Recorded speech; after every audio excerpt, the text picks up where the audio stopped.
Hey YouTube. This is like my top 10 horror films ever. All right, so it's it's been pretty hard to finish the last few, the top like 7 to 10, but if you love horror then you know what your first and second always is. So yeah.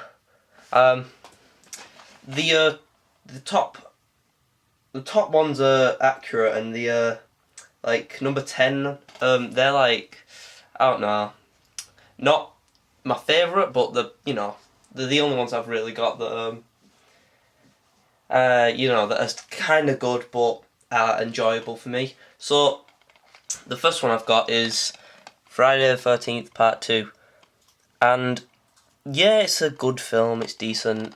It's on Blu-ray. Some of them are on Blu-ray, some of them aren't.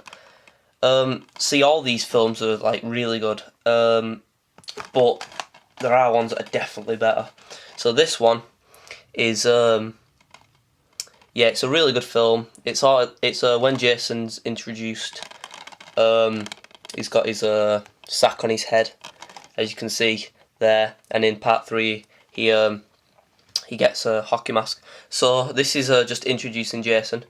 It's a pretty good film, but it's old and the acting's a bit cheesy, so yeah, not one of my favourites, but it's decent. Okay, the next one, this is like sort of like the Kill Bill thing. Rec 1 and Rec 2. People say it's one story, like my dad says it's one story, but it is a story, but it is two films, so it's which one do you pick more? Which one's better? And to be honest, I've been on number 2 more because of it gets into more of a story. So I think number 2's better for me, and it is a really good film, even though it's in Spanish. It's definitely a 5-star. And if you haven't seen this, it is handheld, like camera, like I'm doing now. But well, that's what it's like in the first one. In the second one, they have cameras on the shoulders, so you get to see a better view of everything. And it is just an amazing film, Rec 2 and Rec 1. But yeah, it is Spanish, so yeah, it doesn't spoil it. Just, I don't know, because they made Quarantine, which is the same, but that's probably the crappy American version.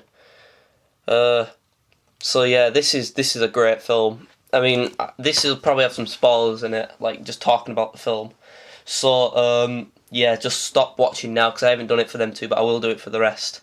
And I'll split this up into 2 parts, from part 10 to 6 and then 5 to 1. Alright, so the next one, this was a bit of a tough one, is Itchy the Killer. And if you haven't seen this, then you kind of it's different. It is horror, but it is different. This is my dad's actually. But we decided to watch it because we have it, and he kept saying stuff about it that it's like really bad, and I don't think he'd really seen it all of it. So yeah, it is an amazing film, and I thought, and everyone thinks that that's Itchy, but that isn't Itchy. His name's Kakasari, I think, and he's the main character. But it's very cool. He has got the Joker. His smile, he's got Heath Ledger's smile, but this came way before Dark Knight, so yeah.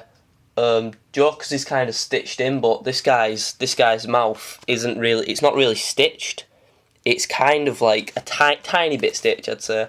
But yeah, Itchy's this guy who's like a kid, and he's I don't know, it's like a dead nerdy kid, and he's dead like quiet, but he has this some sort of like super skill because they're all into like cartoons and anime and stuff, and there it is. There's a cartoon you get with it, and he's like got this awesome kick where he gets like a blade on his boot and he just kicks and he could rip you like in two. I mean, I think he does that at one point. He's like, oh, and next minute he just like kicks his leg dead high and he rips someone in two. And it is very, very gory, and it's a bit sick. It's all about, well, the thing is, this guy is into pain, and when he hears about Itchy, who Itchy means one, that's why it has a big one in it in Japanese. It is in Japanese. When he hears about Ichi, he really wants to meet him, and I think he wants to die by Ichi, because that's what he's into. But yeah, it's a really good film actually. I'd give it a 5 definitely. But yeah, you have to check that out. But it's different. It's very different. Okay, the next one is Red Dragon, and this is a pretty good film. I haven't seen Manhunter because it's I don't know, it doesn't have Anthony Hopkins in it, so I haven't really bothered watching it. It's got that guy from X-Men 2 in it. So yeah, yeah, it's a really good film though. I watched it and I was just so glad I watched this because, you know, I watched Silence of the Lambs and I was like, wow, I have to watch the next one. So, yep, you watch Red Dragon, and it starts off with Manhunter, and then it goes to Silence of the Lambs, which started with Anthony Hopkins, and everyone was like, wow, this is Hannibal Lecter. And then it went to Hannibal, I think, even though Hannibal came after. Yeah, Hannibal came after, but did Hannibal first, and then they did Red Dragon, which is basically a remake of Manhunter. So, Manhunter and Red Dragon are the same, and they come before Silence of the Lambs. And then, because at the end of this, he gets captured, and then they say, oh, you've got someone coming to meet you, and that is the start of Silence of the Lambs. But we don't ever see that. We just, that's just like a bit of, you know, like a, hey, yay. Look, Silence of the Lambs connected. So yeah, it's a really, really great film. Anthony Hopkins plays a brilliant Hannibal Lecter in this. To be honest, in this and Silence of the Lambs, he is, you know, he just puts Hannibal Lecter right up there with the horror icons. I mean, no one else can play this role as good as Anthony Hopkins, and yeah, he's just amazing in it. So yeah, it's really good. But Hannibal, I wasn't too keen about because Jodie Foster wasn't in it, so it spoiled it for me.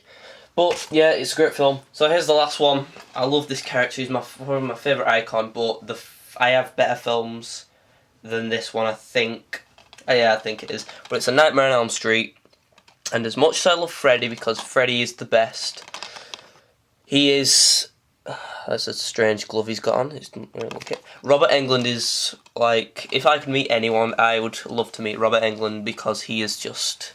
he's a smart guy, and he's just very wise and very cool, and he seems like the type of person that you could, if you're a horror fan, that you could connect with, because he has a very good knowledge of horror, and he doesn't always big himself up if you watch some of his videos. I mean, it's one about Bruce Campbell where he's you know, it's like, who's better, you or Bruce? And he's like, you know, he never talks about himself. He thinks Bruce is great.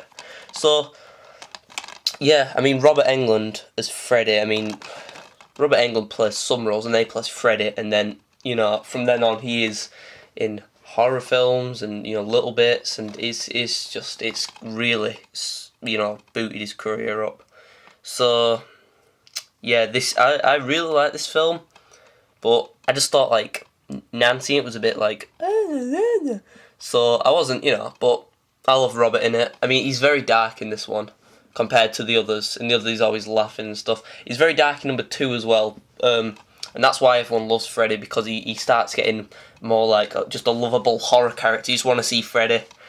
But yeah, he's pretty dark in this one. You don't see him much, and yeah, I think that's what they went for with the remake. So everyone's like, wait, this isn't Freddy. Well, it is a remake, so it's not going to be the same, or else, you know, what's the point? Because you'll get people who love Freddy going, yay, it's Freddy 8 or 9, and then people like me and people who want to see a remake, not a goddamn, what is it, 9th film or something, Freddy vs. Jason continued, you know what I mean? Or what is it, Nightmare on Elm Street Part 8. You know, we just want to see a remake, and I think Jackie Earle Haley did a great job. So yeah, he played a dark Freddy, which is different, because in number 1, Wes Craven directed that one, is very dark, and in number 7, he's also very dark. So I mean, who directed the first Nightmare on Elm Street and the 7th one? Wes Craven.